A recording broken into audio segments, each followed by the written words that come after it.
I talked about this a little bit in the last video, but it's love and truth. These are the two things that you have to build yourself in to advance as a human. Now that sounds kind of ethereal and spiritual and stuff, but you can put it more practical. You could say, what is your passion in life? And what is your... Ooh, they just turned the lights out here. And what is your down-to-earth honesty? Actually, I don't like honesty. I'd say confidence. Say passion and confidence. I like that.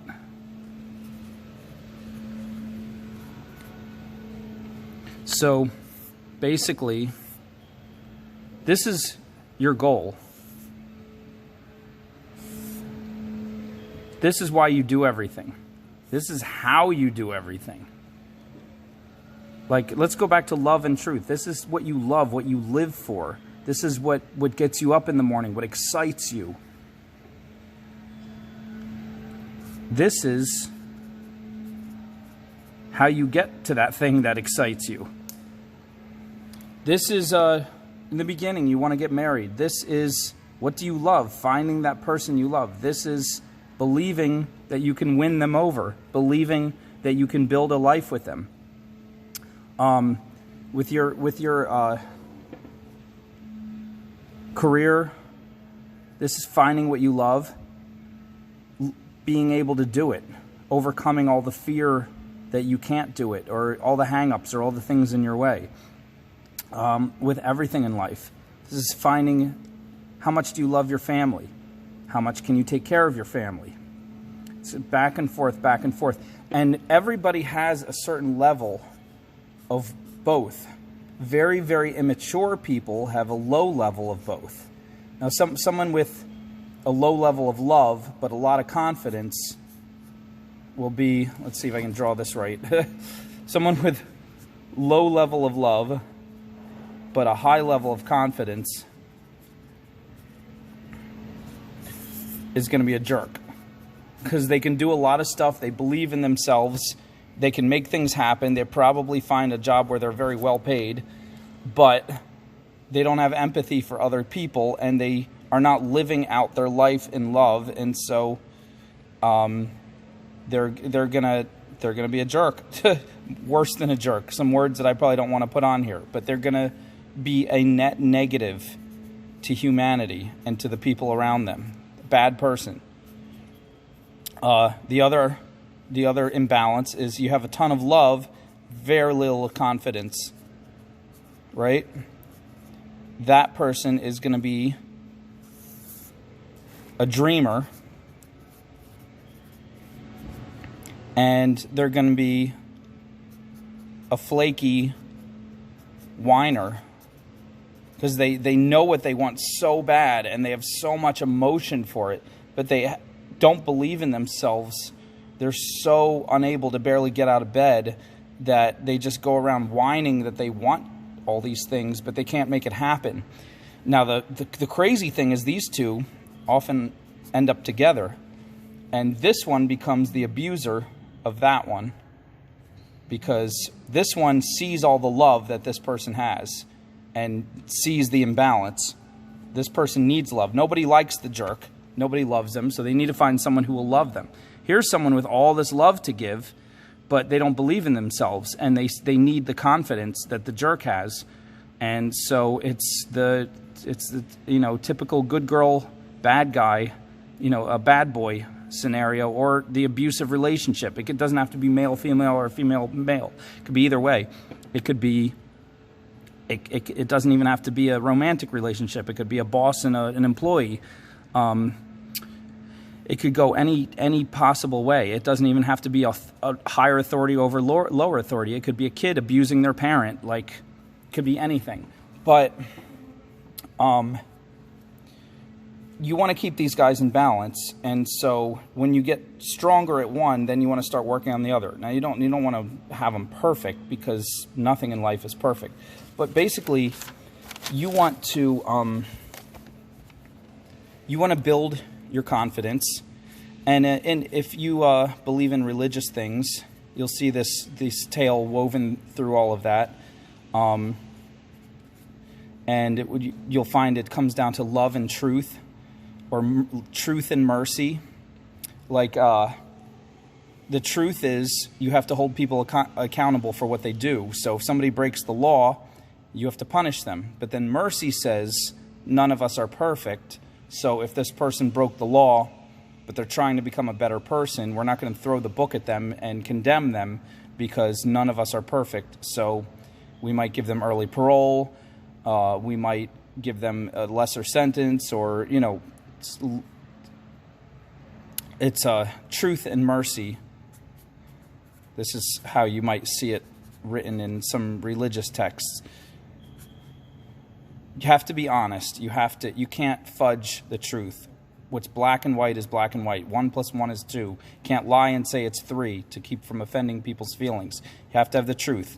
But then, even more important than the truth is to have love. And sometimes love is greater than even facts. Sometimes the facts look the way they are, but belief in something that beyond the facts can actually do the impossible and change what is the facts. So of these two, this is the greater one.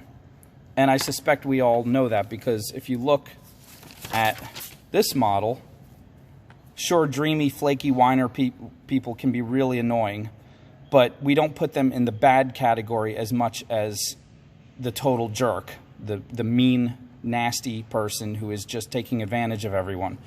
So the person high on love, low on confidence can be really annoying, but we have more hope for them. They just got to get their confidence up. This person, that's a little trickier. But anyway, let's talk about you. What do you find? Are you very confident, but you find it hard to, find your passion? Are you higher in confidence, or are you higher in love? You just love so much, but you're afraid. You're low in confidence. This is the more common thing, and I think people watching this video this far that haven't tuned out or shut it off already are probably in this category. They need to up their confidence. So, how do you do that? You do that by doing hard things. You do that by facing your fears, little bits at a time. But someone said, try to do something every day. One thing, just one thing, so you don't feel overwhelmed. So you can always retreat back to the things that you're comfortable with. But try to do one thing every day that scares you. We can even say terrifies. And we're not talking about fighting a bear. If you're this low on confidence, very little things probably scare you. And you're probably used to living in your comfort zone. And the more, and here's the fear zone, but this is also the place of adventure and growth and ultimately finding your purpose in life. But this right now is all fear. So, or better said, here's your fear zone.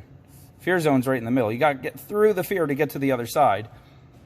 So the more you only do things that make you comfortable, the more your comfort zone is going to shrink and shrink until you start to develop anxiety and depression, because your mind and your spirit will rebel and say, they'll start panicking and realizing that you're ruining your life and making it worse and worse by, refusing to do hard things more every day. The more you push out and do something a little scary each day, the more you start to expand your comfort zone. Suddenly, the more you do something scary, the less scary it becomes, and pretty soon you start to master it, and then it becomes part of your comfort zone. You're comfortable doing that. The very thing you used to fear is now the thing you do for fun, maybe even relaxation. And that goes with any skill. In the beginning, it's scary. You mess up a lot. You struggle. And then as you get better and better at it, you enjoy it more and more. And then when you become an expert, you can do it like in your sleep, and it becomes part of your confidence. And you'll retreat to doing that thing when you need an escape. The thing you used to run away from, you now run to, right? So that's increasing your comfort zone. But also, if you push past the fear, you start to get out into this exciting place where you're living on the edge of excitement. And that's where you grow. That's where you find this exciting adventure. And ultimately, that's where you find your purpose. And boop, boop, boop, boop, boop, boop, your confidence grows to meet your love. And when these two are both high, higher than the average person, you become an authority. You become a leader. You become a hero. You become a healer. You become a father or mother to those around you. And that makes your love grow even more because you realize all these people underneath you really need you. That makes your purpose grow even more. And so right here, say here's the fear area. This is the scary part. Once you get past this, it starts to go faster. It starts to go exponentially. Like this is the hard part. Most people don't get past. And when people stay down here and stay immature, these are the people always fighting each other, always, starting arguments over stupid stuff, getting offended too easily, being petty, taking the easy way out, stealing, lying, being lazy, not sticking to their word. They're the people that make life harder for themselves and for everyone else. And then you get up into this realm, you're the authority, leader, confident, hero, father, mother, healer. Then you become the person who makes life better for everybody else. So, some fun stuff to think about. But start with this. Ask yourself today. It's a little scary, but don't think of it as scary. Think of it as super fun. It's an experiment, and you can do it. And the most fun part of it is finding out that terrifying thing isn't even as scary as you thought once you get halfway through it. And it might not even be like a really long thing. It could be 5 minutes. It could be just talking to someone you normally are afraid to talk to. It could be just doing a chore that you've been putting off forever because you just think it's going to be miserable. It could be giving up your favorite TV show or social media for a week, or even a day, or even half a day if you're that addicted. But whatever, it's going to be fun. You're going to have an awesome life because you got this far and this still excites you. And that means you're going to be awesome. Do it.